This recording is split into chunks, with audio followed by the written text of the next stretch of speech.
There's a video for ColdChain, trying to quickly review the hardware and the tags, a little bit about EdgeMicro. This is the Alien handheld, power buttons here.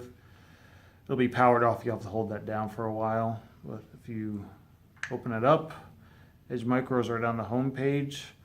I have it set up for location. You'll see that little icon up here. So it does track the GPS. I don't know if you care about that or not, but you'll see it in the file. But you can also remove it from the file.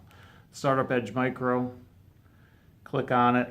You have these 4 options, as you've seen from the video. The main one being the read tag list. Before you use it, we've already preloaded things. If you remember from the videos, you can go to configure file layout.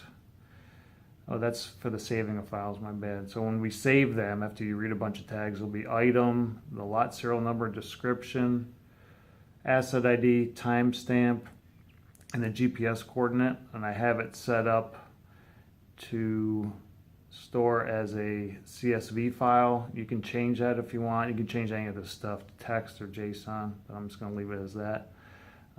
As far as loading them in, which I wanted to say before, these are the 332 items that we've already loaded. You can scroll through these and you'll see, all you see is the asset ID. That's that incrementing number we assigned. If you click and hold for a second, you have an option to edit these. You can go in there and look at them and just see what their descriptions are. Like, so for this one, number 78 happens to be this subassembly with that item and all that stuff. So I've already imported all these.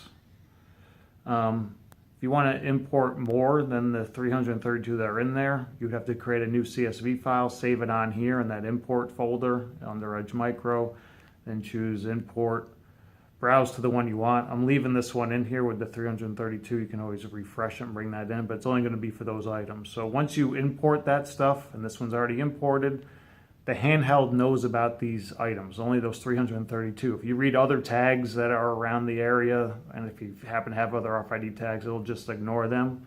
And to illustrate that more, if I do a read tag list, which is basically a cycle count, and I go to options up here, come on, I go to settings, you'll notice a few things. First, the power setting, I have it set to 30, that's maxed out.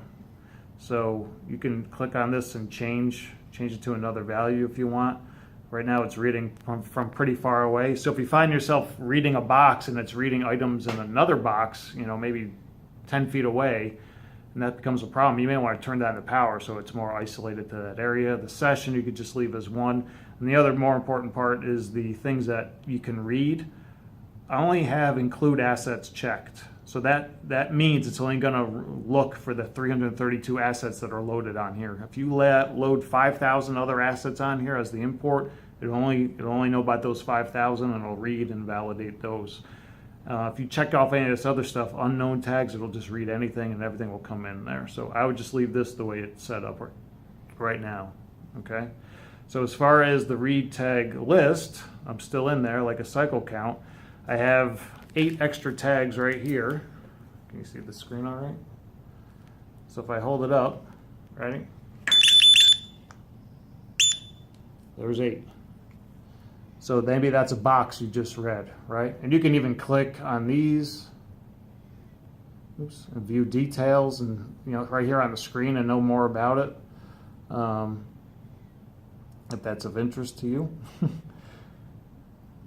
But the main thing here is like maybe you read 8 things and now it's like I want to save the file. So you click up here and save to file. And you can actually type in a name. You can use the keyboard and type in a name, or you can just click OK and it'll just take the timestamp, date and timestamp. It's up to you what you want to name it. I'm just going to say OK. And you'll get a little message that that file was saved to the output folder in the EdgeMicro folder on here. So those 8 things will be in there, and then as a CSV file, and you can do whatever you want with that information. The other final thing, you can do encoding of tags. You can do seek and find. So maybe you want to find a particular item. If you know the asset ID, if you look close on these labels, in the bottom corner, right down there is that tiny asset ID. That's what's encoded in each tag, that CC number.